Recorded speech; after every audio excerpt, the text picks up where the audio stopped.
Hey everyone, it's Zazu Siosi, physical therapist here with your movement minute for today. So today we're going to talk a little bit about foot pain. So you can have all sorts of different types of foot pain.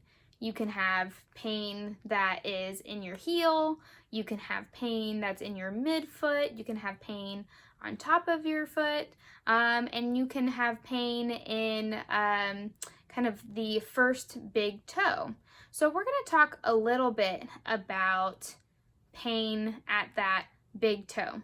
And it's fairly common because of the shoes that we wear and the type of foot arches and foot postures that are, one, genetic to what we have as individuals, and two, functional. So what we are doing throughout most of the day.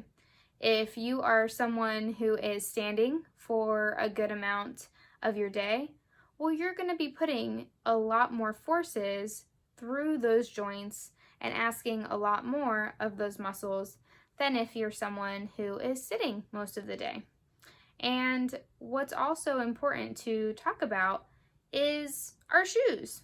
So I'm going to show you a couple of options of shoes. They're going to be more like female shoes, but they also, because I'm a female, right? That's what I have.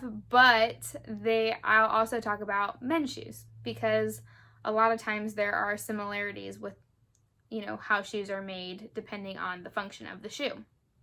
So, I want to talk a little bit about something called the toe box. So the toe box is kind of like exactly what it sounds, is basically the part of the shoe where your toes are, and it's like a little box. So let me show you a couple differences between shoes.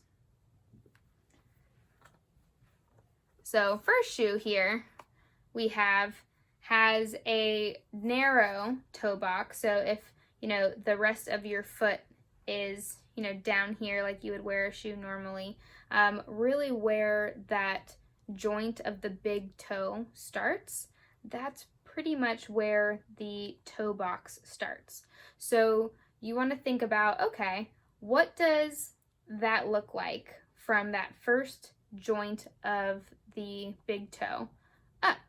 So in this shoe example, the toe box is rounded and it's fairly narrow. And this is fairly common for dress shoes, both for females like this one and also for males, that dress shoes that tend to be more narrow.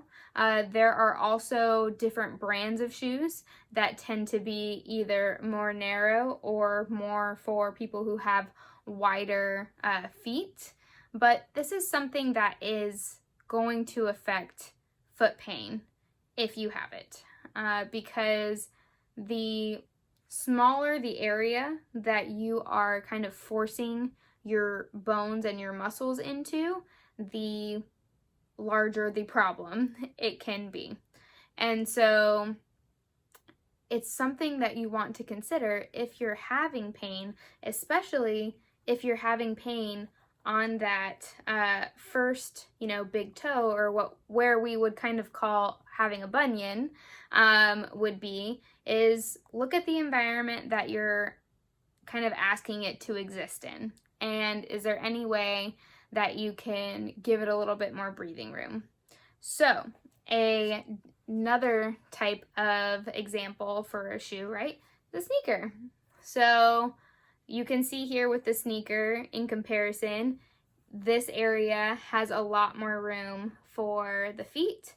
The toe box is still rounded up at the top, but it's certainly not as narrow as the dress shoe. And generally it goes, again, for sneakers, they tend to have larger toe boxes to allow for more room and allow for more stability through the foot, which makes sense, right? Because this is a type of, exercise equipment or shoe that is meant to be very functional. You're going to be active, you're going to be moving around. You need to have something that's going to give you support versus if you try to do that in a dress shoe, that would be hard. Although I have done some very interesting athletic maneuvers in dress shoes before just because of what I do. And so it's important to take that into account. So there are some over-the-counter type of things that may help to improve pain at your, bunion or at the first toe joint here, which I am going to kind of show here through our friend Steve. So again, what we're talking about today is pain in this area. So again, that's where most people would say you have a bunion. And what ends up happening, right, is that the bones go from being fairly, straight up and down to starting to kind of come in.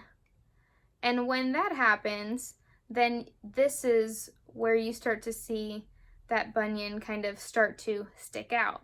And a lot of times we start to have pain here. We can have pain on top of the toe, on the bottom part, really specifically at that joint there.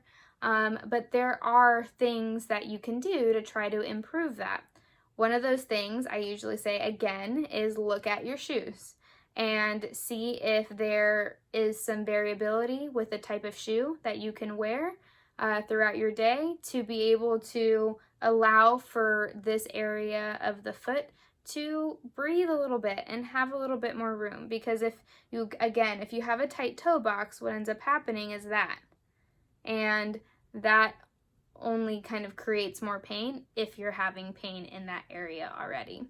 So that's kind of step number one.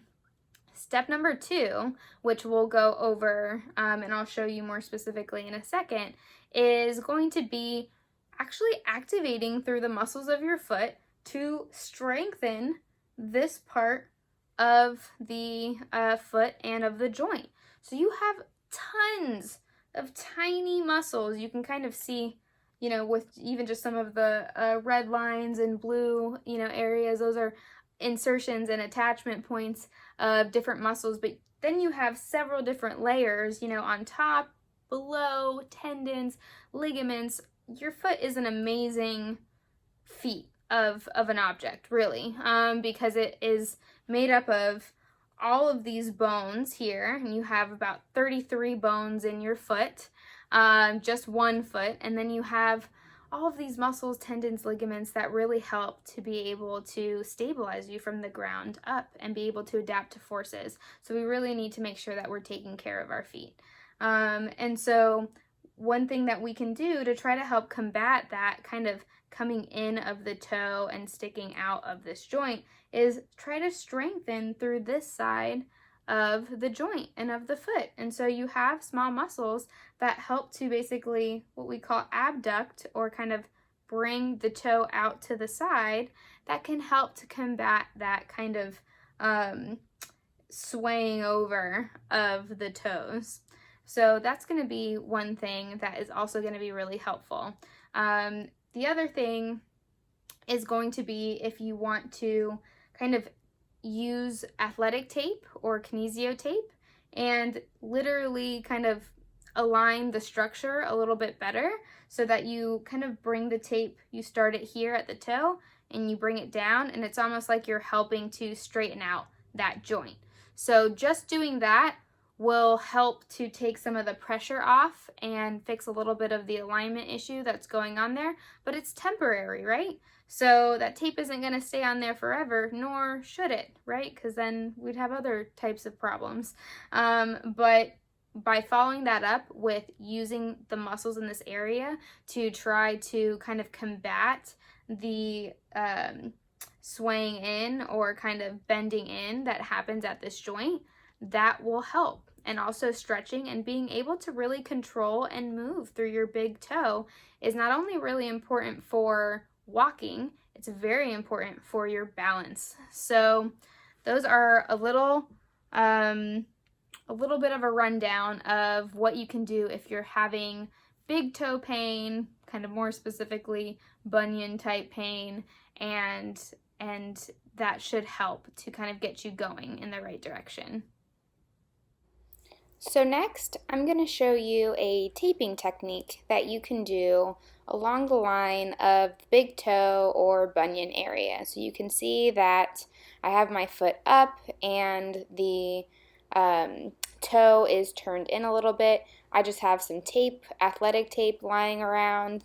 It's fairly strong, doesn't really stretch, which is why I like it for this type of taping, but you could certainly use something like kinesio tape or other types of tape to do this.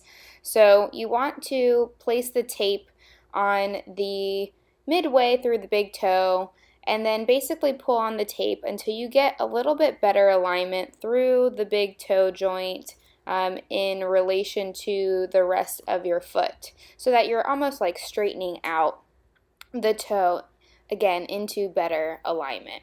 So let me just readjust here a little bit so you can see a little bit better. So again, you want to go right along that joint line and provide a little bit of structural support to be able to just kind of help the joint move a little bit better and get a little bit of a break from that position. So then you bring it down. You don't want to bring it down or put it down in too much of an exaggerated position, but if you look right there, you can see that it's in better alignment with the rest of my foot. So what you can do from here is you can do some exercises, and certainly you don't have to be in this position. I'm just in this position to kind of show the camera what I'm doing. But you could do it in sitting. That'd probably be the best place to start, especially if you find yourself like a little bit weak. So you can do some toe raises. You can do, with all of your toes, but it's good to try to really get the muscles that are specifically for the big toe to try to start activating. You can also help yourself out a little bit by pulling on the tape, just like I'm showing, and also trying to activate through those muscles. So again, you can kind of flex the toe up, but you can also try to bring the toe towards midline. So that means kind of towards the center of your body versus just like I'm showing through there. So those are two kind of movement options for you. And you can see in the picture up top the tape giving a little bit of a better alignment.